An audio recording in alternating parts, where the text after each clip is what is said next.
What is your final destination? I'm a flight attendant for a major airline and the entitlement I encounter is crazy. This week, passengers were boarding the flight as usual, large roll-on bag on top, personal item underneath their seat. Then this lady comes on and half-asses her roll-on into the overhead bin. I mean, this bag is halfway sticking out from the bin. So we make an announcement. Please make sure your bag is properly placed in the overhead bin. This flight will be full and if the bag does not fit as we are closing bins, it will have to be checked. I can see the lady and she looks at her bag and stares out the window again. A second and third announcement are made, just for her. I can't stop the boarding process to talk to her directly, so whatever. I would have to deal with her bag at the end of boarding. True to our word, the flight is completely full and so are the bins. I approach her luggage and of course the bin does not close. I ask the general area whose bag I was holding as it does not fit as it's placed. That's my bag, but there's people's backpacks up there, ask them to put them under their seat so you can make it fit. Also there's a jacket behind my bag always fits up there, she says. There's nothing behind her bag. It's too long and won't fit perpendicular to the aisle and the bin is full so I can't place it in sideways. So I tell her this and ask what her final destination was so I could check it there. She refuses to tell me, again repeating to make it work, do your job. We are approaching our departure time so I'm already flustered with this lady.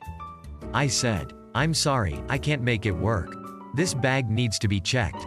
We made several announcements over the last 15 minutes and you had plenty of time to get your bag stowed properly. People have as much right to access these bins as you do, so I can't force passengers to bring down their items to accommodate yours. So I asked her again what her final destination was. She ignored me and stared out the window.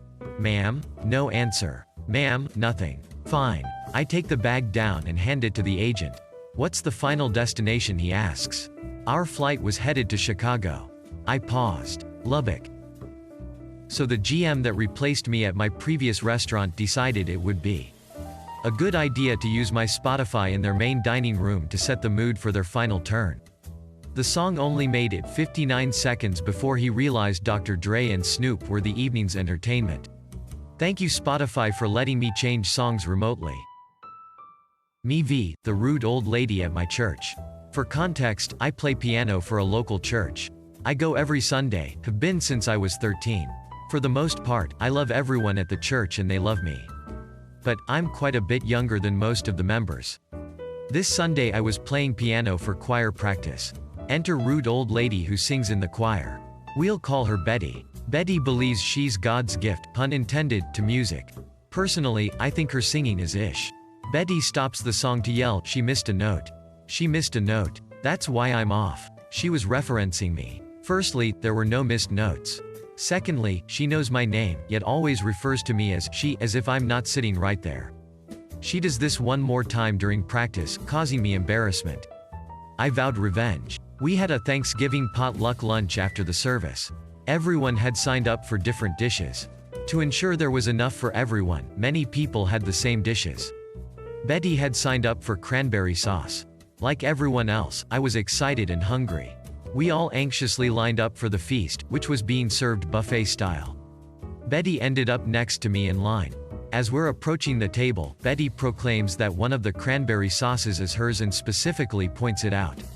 She bragged about how it was a family recipe, how long the prep took, how nice the cognac was that she used, blah blah blah.